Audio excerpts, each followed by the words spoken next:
कोकणीदादीन आमच्या नदरेक हाडले, पंचायतीच्या नदरेक हाडले की ह्या जाग्यार खुबशे इलिगॅलिटीज चालू आहा, specially on the side of Arpora Nagwa. आमकां सर्वे करपाक गेल्यार आमकां कळोन येयलें की एकटो दिवकर जो आरपोरचो ताणें हिंगा एक स्क्रॅपयार्ड सेटअप केल्लो.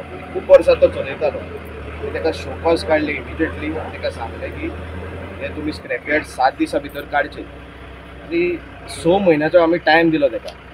तो येयल्लो पंचायतीन. वी गेव हिम टायम, एक पर्सनल हियरींग दवरून ताका टायम दिलो तुमी काडचे आनी कितें बिजनस सेटअप करपाक जाय आमी तुका आदार करतात, कोमनीदाद तुमकां आदार करता अशेंय सांगलें. कित्याक आमी पोर्रान स्क्रॅपयार्ड अलाव करिना आनी आयज पोर्रान एकूय स्क्रॅपयार्ड ना आमच्या पोर्रा गांवांत. खुशालकाय भोगता आयज जो लास्ट आशिल्लो ते आमी काडून आयज तेजो डिमॉलिशन केल्लो आसा. We will clear this site by the end of this day. GWMCसून आमकां आदार मेळिल्लो आसा. सगळे जितले स्क्रॅप ते जावं कोच्यो, ते जावं दुसरे अनवॉन्टेड आयटम्स, कार्डबोर्ड्स, पत्रे, हे सगळे ते सिस्टमॅटिकली सेग्रिगेट करून डिस्पोज ऑफ करतले. स्क्रॅपयार्ड दिना, हे एकूच आसले पळय इलिगली घातलेले ते आयज डेमोलिशन जाल्ले आहा. हांव शाबासकी दिता कोमनीदादाक,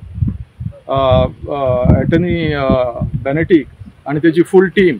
कित्याक जे जे जाग्यांचेर ते land filling, agriculture land filling जावं असले कितें इलिगल कन्स्ट्रक्शन शेतांनी येतात ते रोखडेच फुडें येवन ते पंचायतीक वांगडा घेवन आमी सगळे एकठांय येवन एक्शन घेतात. सर आयज आमी पळयता की नागवा हांगासर एक स्क्रॅपयार्ड जे आशिल्ले इल्लीगल ताचे डेमोलिशन जाता. नेमके कारण कितें हेजे फाटलें? हांव बार्राचो कोमनीदादीचो एटर्नी आनी हे नागवान पडना, हे पोर्रान पडटा. बार्रा आरपोरा बॉर्डरी हे शेत आहलें तें कोणी भरला आनी तो कोण सो कॉल्ड टॅनंट आहलो तेणें तें काडला आनी स्क्रॅप वाड्याक दिला.